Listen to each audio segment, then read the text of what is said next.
Quand une femme apprend à apaiser le tumulte de ses émotions et à retrouver la force tranquille de sa véritable valeur, elle cesse instinctivement de quémander l'amour, parce qu'elle ne le cherche plus, elle le rayonne. Et la beauté de cela, c'est qu'elle n'a plus besoin de courir derrière, car l'amour alors revient de lui-même, naturellement, sans forcer. Et non, ce n'est pas un miracle ou une fantaisie mystique, c'est simplement le langage brut et précis de la psychologie. Est-ce que tu connais ce sentiment, ma sœur? Celui d'être mise de côté, remplacée comme un objet usé, sans avertissement, sans explication, sans la moindre conclusion pour apaiser le cœur. Mais écoute bien, ce n'est pas une fin, c'est le prélude silencieux d'une version nouvelle et invincible de toi-même. Car dans cet instant où tout semble vide, le moindre de tes choix déterminera si tu vas t'effondrer ou renaître de tes cendres. Trop souvent, on tombe dans le même piège. On court après, on envoie des messages à répétition, comme si chaque mot était un cri d'existence. On se justifie, on mendie, on s'humilie, et plus on insiste, plus on s'efface, perdant petit à petit ce qu'il restait de notre propre valeur, comme si on essayait d'éteindre un incendie avec une bouteille pleine d'essence émotionnelle. Tu t'y reconnais? Ne t'en fais pas, tu n'es pas la seule, mais il est temps de changer les règles du jeu, car aujourd'hui, tu vas comprendre pourquoi le silence, le détachement et la renaissance ne sont pas de simples conseils abstraits, ce sont des armes véritables, redoutables à la fois mentales et émotionnelles. Et non, tu n'as pas besoin d'être une experte, ni de dévorer des dizaines de livres de développement personnel. Tu as seulement besoin d'un ingrédient essentiel, le courage. Celui de ne plus faire comme avant, car dès l'instant où une femme arrête de supplier pour être aimée, elle commence à faire naître l'amour autour d'elle, sans un mot, juste par la force magnétique de sa présence. Reste bien jusqu'à la fin, car cette vidéo n'est pas destinée à celles qui se perdent en mendiant l'attention. Elle est pour celles qui sont prêtes à incarner une version si intense et authentique d'elles-mêmes que même le passé devra s'arrêter net pour la contempler. Et écoute bien, ce n'est pas à propos de lui, c'est entièrement à propos de toi, de ton retour vers ton centre, de ta reconquête de ton essence. Car à partir du moment où tu cesses d'avoir besoin de lui, c'est lui qui commence à ressentir le besoin irrépressible de toi. Leçon numéro 1. La puissance du silence émotionnel. Ceci qui fait plus de bruit que 1000 messages désespérés. As-tu déjà senti que plus tu parlais, moins on t'écoutait? Laisse-moi te dire quelque chose, ma sœur. Le silence n'est pas une absence. C'est une tactique affûtée, un choix conscient. Quand il est parti, tu as sûrement fait ce que tant d'autres font. Tendre la main, demander pourquoi, espérer une dernière chance. Mais tout ce vacarme n'a servi qu'à confirmer sa décision de partir. Tu sais pourquoi. Parce que ce vacarme trahit le désespoir. Et le désespoir, ma sœur, c'est le parfum le plus repoussant qu'une femme puisse porter. Alors écoute bien. Choisir le silence ne veut pas dire disparaître. Cela signifie simplement que tu laisses une trace plus profonde que n'importe quelle parole. Le silence émotionnel n'est pas une fuite, c'est le refus de continuer à nourrir un feu qui consume uniquement ta propre énergie. Et lorsqu'une personne s'habitue à ta présence constante, à tes messages fréquents, à ta disponibilité immédiate, l'absence devient tout à coup plus lourde, plus bruyante, plus significative que n'importe quelle accusation. C'est là qu'il commence à s'interroger. Pourquoi ne m'écrit-elle plus? A-t-elle tourné la page? Y aurait-il quelqu'un d'autre? C'est comme si, chaque jour, tu marchais dans une rue pleine de bruit et qu'un matin, il n'y ait plus rien, plus un son. Que fais-tu? Tu t'arrêtes, tu tends l'oreille, tu ressens le manque. Voilà exactement comment agit un détachement intelligent.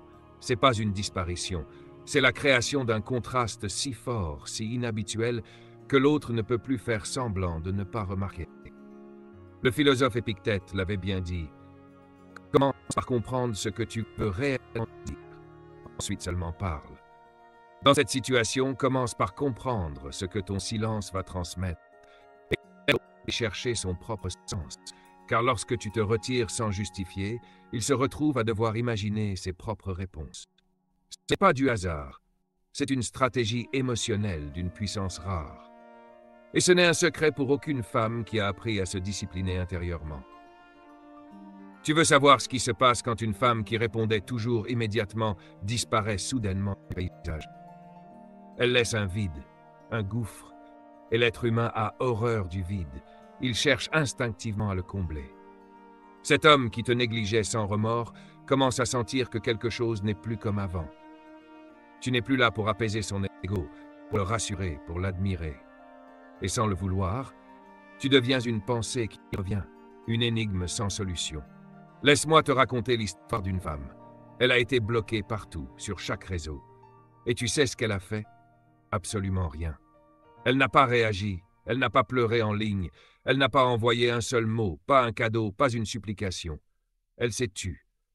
Et elle s'est concentrée sur elle-même, son corps, ses finances, sa paix intérieure. 2 mois plus tard, il est revenu avec une excuse minable. « J'ai rêvé de toi ». Ce n'était pas le fruit du hasard. C'était l'effet calculé d'un silence stratégique. Car le silence ne se contente pas de transmettre, il construit. Pendant cette pause, elle a reconstruit sa valeur, a redécouvert les parties d'elle qu'elle avait abandonnées à force de ne penser qu'à lui. Et quand tu fais ce travail intérieur, l'extérieur finit par suivre. Ton énergie change, ta posture, ton regard. Et crois-moi, cette transformation, même à 1000 km, il la ressent. Le silence n'est pas du repos. C'est une puissance muette, une bombe à retardement émotionnel.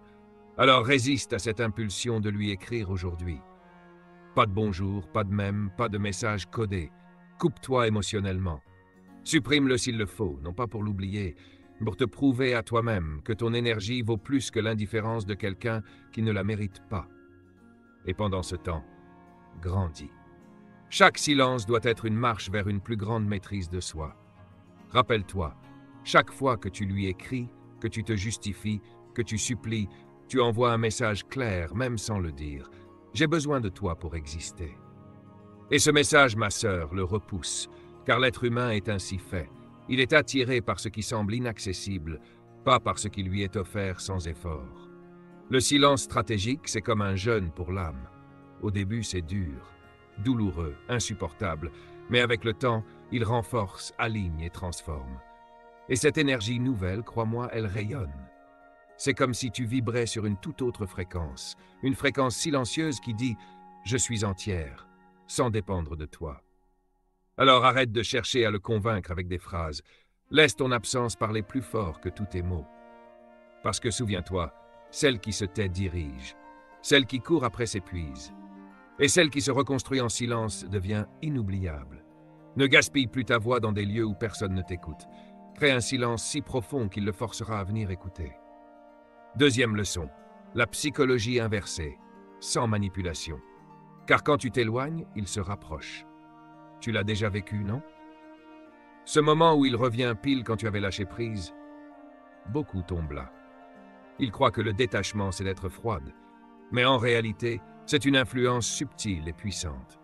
Lorsque tu retires ton regard, ton attention, ton énergie, il se passe quelque chose dans son esprit.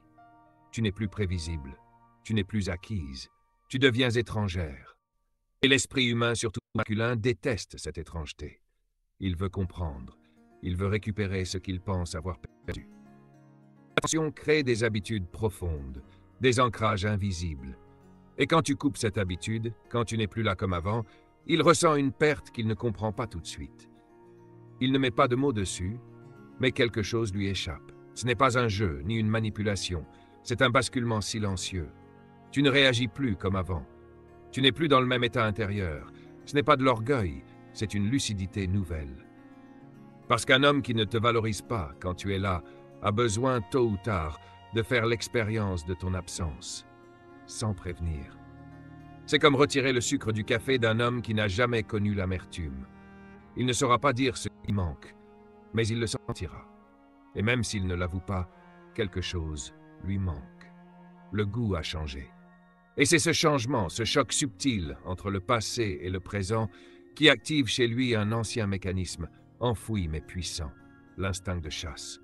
Car lorsqu'un lien se brise, lorsque quelqu'un s'éloigne, l'élan humain, surtout chez l'homme, est de rattraper ce qui fuit, de reconquérir ce qui semble lui échapper. Ce n'est pas une faiblesse, c'est inscrit dans ses fibres. L'homme a été conçu, façonné, pour poursuivre ce qui s'éloigne, pour désirer ce qu'il ne contrôle plus. Marc Aurèle le résumait avec clarté. La plus grande des revanches, c'est de ne jamais ressembler à celui qui t'a blessé. Et dans cette situation, cela veut dire une chose simple mais puissante. Tu ne tomberas pas dans le même schéma. Tu ne supplieras pas. Tu ne t'abaisseras pas à demander une validation que tu mérites déjà. Tu ne répondras pas dans la panique ou l'émotion, mais avec présence, avec calme, avec une version de toi qu'il ne connaît pas. Tu n'es plus réactive, tu es consciente. Et cette sérénité, ce détachement solide, bouleverse tout autour de toi. Ce qu'on appelle psychologie inversée ne manipule pas l'autre. Elle déplace l'axe du pouvoir. Elle crée un déséquilibre, une inversion des rôles. Quand quelqu'un te court après, c'est toi qui tiens les cartes. Tu peux répondre ou non, t'impliquer ou t'éloigner. Mais si tu étais toujours disponible, toujours présente, toujours à l'écoute, et que du jour au lendemain tu t'effaces, tout se renverse. Et dans ce vide soudain, une nouvelle énergie naît. Où est-elle? Pourquoi ce silence? Que s'est-il passé? Ce décalage énergétique, ce glissement invisible, crée une proximité plus forte que toutes les déclarations. Laisse-moi te raconter une histoire vraie. Une fille écrivait sans fin des poèmes pleins de douleur, envoyait des messages voilés, choisissait des chansons tristes comme autant de cris muets, jusqu'au jour où elle s'est tue. Elle a pris du recul, elle a commencé à aller au sport, à se concentrer sur son travail, et elle s'est effacée sans bruit. 2 semaines plus tard, il était déjà avec une autre, mais il est revenu avec un message banal, vide. Rien de grave à première vue. Mais en réalité, c'était un aveu, une gêne, une tentative maladroite de renouer un lien perdu. Car son changement, sa disparition émotionnelle a créé un déséquilibre profond. Et lorsqu'on n'a plus le contrôle sur quelqu'un, on cherche instinctivement à le retrouver. C'est une dépendance étrange. Alors applique cela. Ne l'appelle plus, ne regarde pas ses publications, ne pose aucune question, ne cherche plus, vise, pleinement, profondément. Fais de chaque minute sans lui une étape vers ta reconstruction. Ton silence n'est pas de l'indifférence, c'est une renaissance. Et ce retour à toi-même n'est pas un geste superficiel, c'est une révolution intérieure, un cri silencieux qui dit « Je ne suis plus là où tu m'as perdu ». Tu réorganises tes pensées, tu modifies tes priorités, tu redessines ta vie. Tu ne vis plus dans l'attente, tu n'attends plus de message, tu es le message. Et cette indépendance, cette lumière froide mais puissante, attire plus que 1000 mots. Cesse de vouloir qu'on se souvienne de toi. Deviens simplement inoubliable. Parce qu'à partir du moment où ton énergie change, le rapport change. Tu ne joues plus dans le même cadre. Tu ne veux plus être une option. Tu es celle qu'on ne remplace pas, celle qui ne mendie plus. Car celle qui ne mendie pas est celle qu'on choisit. C'est ça, le secret, comprendre le pouvoir de la rareté émotionnelle. Ce qui est rare, on le désire davantage. Ce qu'on ne peut posséder devient fascinant. Il y a une loi que tu dois graver en toi. L'abondance diminue la valeur. Cela vaut pour tout, l'argent, le temps, les personnes. Quand tu étais là tout le temps, toujours la première à écrire, toujours soucieuse de ses états d'âme, il s'est habitué. Et ce à quoi on s'habitue devient invisible. Réfléchis-y. Tu remarques l'air que tu respires? Probablement pas. Mais si un jour tu manques d'air, tu te souviens de son importance. Ta présence émotionnelle, c'est pareil. Si elle est constante, elle se fond dans le décor. Mais dès qu'elle disparaît, elle laisse un vide. Et ce vide déclenche des interrogations qu'il n'arrive pas à faire taire. Pourquoi ce retrait? Est-ce que je compte encore? Et ce doute, ce vertige est plus puissant que n'importe quelle lettre d'amour. Parce que soudain, tu n'es plus lisible, tu n'es plus prévisible, tu deviens un mystère. C'est comme une plante toujours verte qui commence à faner, ou ce pain sur la table qu'on ne remarque que lorsqu'il n'est plus là. Ce n'est pas un caprice, c'est une règle universelle. La rareté accroît la valeur. Les économistes l'enseignent, les psychologues l'observent, et les femmes qui ont compris la vie l'appliquent. Quand quelque chose devient rare, sa valeur explose. Et ton attention, ton énergie, ton amour ne font pas exception. Comme le disait Esco, on commence à apprécier ce qu'on a quand on ne l'a plus. Mais écoute bien, une femme vraiment ancrée dans sa force ne fait pas cela pour être aimée. Elle agit pour se respecter. Elle n'a pas besoin de reconnaissance, et pourtant sa simple absence résonne. Ce principe va bien au-delà du domaine amoureux. Il touche tout ce qui concerne les relations humaines. As-tu remarqué? Les personnes les plus occupées, celles qui gèrent leur énergie avec soin, sont aussi les plus respectées. Ce n'est pas un hasard. Leur indisponibilité devient magnétique. Une femme qui répondait toujours présente jour et nuit, qui appelait, écrivait, se rendait utile à tout moment, a fini par devenir invisible, jusqu'au jour où elle en a eu assez. Elle s'est effacée. Elle a commencé à poster des photos d'elle à la salle de sport, de ses projets, de sa progression. Elle n'a bloqué personne. Elle n'a rien dit. Elle est juste devenue lointaine, intouchable. Et là, il est revenu, perdu, cherchant n'importe quel prétexte pour la revoir. Mais il était trop tard. Elle n'était plus là, pas physiquement mais émotionnellement. Et ce silence était plus fort, plus glaçant que tous les reproches. Tu vois le schéma? Quand tu es trop présente, on t'oublie. Quand tu deviens rare, on te cherche. Quand tu étais toujours disponible, il te tenait pour acquise. Mais maintenant que tu as disparu, que ton énergie ne coule plus vers lui, son esprit s'agite. Tu n'es plus une certitude. Tu es une perte. Et cette perte, sœur, provoque un tumulte que tu n'aurais jamais pu déclencher en parlant. Alors aujourd'hui, protège ton espace. Ne réponds pas tout de suite. Ne sois pas tout le temps là. Pas pour manipuler, mais parce que tu bâtis autre chose. Quelque chose de plus profond, de plus vaste, de plus beau. Et s'il veut encore faire partie de ta vie, qu'il se donne la peine de rencontrer cette nouvelle version de toi. Rappelle-toi, il ne s'agit pas de jouer un rôle ou de feindre l'indifférence. Il s'agit de t'honorer, ton temps, ton énergie, ton équilibre. Car quand tu avances pour de vrai, quand tu construis ton monde intérieur, tu n'as plus de place pour supplier. Tu es occupé à régner. Être avare émotionnellement, c'est pas de la froideur. C'est une forme élevée de sagesse. C'est une intelligence silencieuse, profonde. Car pendant que les autres te cherchent, tu continues d'avancer en paix vers ton acte. Et ça, crois-moi, c'est non seulement visible, c'est irrésistible.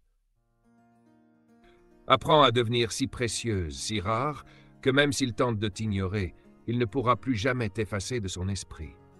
La renaissance de soi n'est pas une illusion ou une stratégie, c'est un besoin profond, une urgence silencieuse qui jaillit du plus intime de ton être et qui te pousse à changer avant que l'immobilisme ne te détruise. Car si tu restes cette version de toi-même, accrochée à l'extérieur, dépendante émotionnellement, perdue dans tes doutes et ton vide intérieur, alors toute tentative de revenir dans cette vie ne sera jamais perçue comme une preuve de force, mais comme une forme désespérée d'attachement déguisé. Le jour où tu décides, lentement mais fermement de te reconstruire, tout commence à basculer, et ce changement, même invisible au premier abord, devient profondément palpable. Même s'il ne te regarde plus, même s'il ne t'écrit pas, même si aucune notification ne clignote, il sent cette vibration différente, car l'énergie ne passe pas par des messages, elle traverse les silences et s'imprime dans l'espace invisible. C'est comme une maison tombée en ruine, abandonnée, oubliée, puis, des mois plus tard, on y découvre une architecture splendide, stable et lumineuse, qui fait taire ceux qui l'avaient vue détruite. Cette maison, c'est toi, dans ta version la plus puissante. Une renaissance totale, pas un maquillage de surface, mais une refonte des fondations. Ta valeur, ta dignité, ton amour-propre, ton essence. Il ne s'agit pas de changer d'apparence ou d'inonder les réseaux sociaux de phrases inspirantes pour se convaincre que tout va bien. Non. Il s'agit de quelque chose de bien plus profond, de bien plus réel. Une reconstitution émotionnelle. Ce qui compte désormais, ce n'est plus ce que l'on voit, mais ce que l'on ressent en ta présence. Le calme que tu vis lorsque tu es seul, cette paix qui ne dépend plus de rien.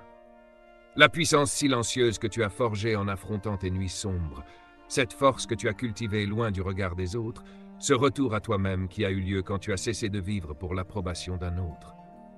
C'est cela, la vraie transformation. Une alchimie intérieure, un processus où tu transfigures le plomb de ta douleur en or de conscience. Et cela ne se simule pas, ne s'achète pas, ne s'emprunte pas. Il faut descendre en soi, se regarder dans les yeux, oser nommer ses schémas, penser ses blessures, écouter ses peurs, les tenir dans ses bras sans fuir. Chaque pas te détache de cette version de toi qui réclamait d'être aimée, pour t'approcher de celle qui s'aime sans condition. Comme le disait Sénèque, Tant que tu respires, continue d'apprendre à vivre. Car c'est cela, la vraie renaissance. Comprendre qu'il n'est jamais trop tard pour devenir celle que tu aurais toujours dû être. Et même si la douleur t'a fait tomber, sache qu'elle n'a jamais été ton ennemi. Elle a été ton initiation. Une femme a un jour été abandonnée sans explication. Elle a perdu son emploi, sombré, touché le fond. Mais elle n'y est pas restée. Elle s'est relevée. Elle a repris son corps en main, a appris de nouvelles choses, a lancé un projet qui venait d'elle. Et 1 an plus tard, il est revenu. Mais ce qu'elle a fait ce jour-là, c'est le plus beau des retournements. Elle lui a dit merci, parce que sans cette chute, elle n'aurait jamais découvert ses ailes. Il était revenu chercher celle qu'il avait quittée, et il a trouvé une autre femme, plus ancrée, plus puissante, plus libre. Ce n'était pas une exception. C'était un chemin, un parcours que tant d'autres peuvent emprunter si elles acceptent cette vérité. Le rejet n'est pas une fin, c'est une entrée, une ouverture vers quelque chose de radicalement nouveau. La douleur d'une séparation peut devenir ton moteur le plus puissant si tu cesses de l'utiliser comme prétexte et que tu la transfigures en feu de transformation. Et la chose la plus libératrice dans ce voyage, c'est que, peu à peu, tu ne te soucies plus de son retour. Parce que tu réalises qu'en vérité, tu ne cherchais jamais son approbation, mais la tienne. Le véritable amour que tu avais perdu, c'était l'amour de toi-même. Alors commence aujourd'hui. Note ce que tu veux transformer, ton corps, ton esprit, tes habitudes, ton horizon. Et engage-toi à y travailler chaque jour, non pas pour lui, mais pour toi. Car plus tu deviens rare, plus on veut t'atteindre. Et s'ils reviennent, ce ne sera plus par besoin, mais par respect. Ce chemin, celui de la reconstruction intérieure, est difficile, mais il est noble. Car pendant que d'autres attendent un message, toi tu cherches des résultats. Pendant qu'ils espèrent une attention, toi tu construis ton empire intérieur. Et c'est là toute la différence entre celle qui supplie et celle qui choisit. Ne tends pas la main pour quémander une deuxième chance. Bâtis-toi une vie si grande qu'il ne pourra que souhaiter en faire partie. Et si un jour il revient, ce sera toi qui décideras. Car une femme qui renaît ne demande plus, elle sélectionne. Et maintenant, parlons de ce piège qui retient tant de femmes. Rester en contact. Croire que sa présence constante lui fera ouvrir les yeux. Elle pense qu'en restant visible, accessible, en montrant leur meilleure version, il comprendra enfin ce qu'il a perdu. Mais c'est là que réside l'erreur. Le contact régulier, les échanges anodins, les likes, tout cela ne fait que l'installer dans son confort. Car tant qu'il sait que tu es là, au bout d'un message, il n'y a ni perte, ni urgence, ni remise en question. Et ce qui est acquis n'est jamais réellement apprécié. Tu sais ce qui a de la valeur? Ce qui crée un vrai manque, un silence total, pas de blocage, pas de scène, juste une disparition émotionnelle nette. Parce que lorsque tu n'es plus là, que ton énergie s'est retirée, c'est l'imagination qui prend le relais. Et l'esprit masculin, face au vide, commence à inventer. Est-elle passée à autre chose? A-t-elle rencontré quelqu'un? Pourquoi ce silence? M'a-t-elle effacé? Ce n'est pas de l'indifférence que tu crées, c'est un manque. Un désir caché sous le doute. C'est comme une série qui s'arrête brutalement en plein suspense. Le public devient fou, il cherche des réponses, imagine des scénarios, devient obsédé par la suite. De la même manière, ton absence crée une tension, une intrigue. Tu deviens une énigme. Et laisse-moi te dire ceci, les histoires inachevées sont les plus captivantes. Le cerveau humain est programmé pour combler les vides. Quand tu coupes le contact, sans drame ni justification, tu crées un espace que son esprit ne cesse d'interroger. Et ce que cela réveille en lui, aucune de tes paroles n'aurait pu le provoquer. Car ton silence fait parler son inconscient. Et ce qu'il projette en ton absence peut le troubler bien plus que ta présence. Le silence, c'est une toile vierge sur laquelle il peint ses peurs, ses espoirs, ses regrets. Comme le disait Épictète, ne dis pas ta philosophie, vise-la. Alors ne justifie pas ton retrait. Ne préviens pas que tu pars, ne demande pas l'autorisation de disparaître, fais-le. Pars avec grâce, imprègne-toi de silence avec prestance, car le silence, lui, n'a besoin d'aucune explication. Il agit, il transforme, il éveille. Un homme a un jour bloqué son ex sur tous les réseaux, et elle n'a rien fait. Aucun message, aucun signe, pas une larme publique, juste du silence, juste de la concentration, juste une élévation intérieure. Des mois plus tard, il lui a écrit depuis un faux compte. Pourquoi? C'était pas le hasard, c'était le pouvoir psychologique du manque. Quand tu refuses l'accès, tu crées de l'obsession. Ce qui nous échappe devient ce que nous voulons le plus. C'est une réaction primitive, inscrite dans nos instincts les plus profonds, la peur de perdre quelque chose à jamais. Tant qu'il sent que tu es accessible, il sait qu'il a du temps. Il garde le contrôle. Mais quand tu disparais sans bruit, sans justification, une panique s'installe. Et cette peur est un moteur plus puissant que toutes les émotions réunies. Pas de like, pas de tu me manques, pas même un j'ai vu ton histoire. Juste rien. Et pendant ce silence, tu dois battre quelque chose qui justifie ton absence. Apprendre, grandir, créer, évoluer. Car si un jour tu réapparais, tu ne peux plus être celle d'avant. Tu dois être cette femme qui laisse sans voix. Car ce silence n'est pas de l'attente, c'est de l'action invisible. Tu ne guettes pas son retour. Tu crées une vie si dense, si vraie, que sa présence ou son absence ne détermine plus ton bonheur. Celui qui court génère du stress. Celui qui disparaît éveille l'intérêt. Et l'intérêt, ma sœur, est le premier souffle du désir. Tant que tu parles, il ne peut pas te regretter. Mais lorsque tu choisis le silence, il commence à hurler de l'intérieur. Et souviens-toi, le silence magnétique n'est pas une ruse. Ce n'est pas une astuce pour le faire revenir. C'est une façon de vivre. Un état d'esprit où tu ne dépends plus de son regard pour te sentir complète. Car une femme qui se reconstruit dans le silence devient une femme que l'on n'oublie jamais.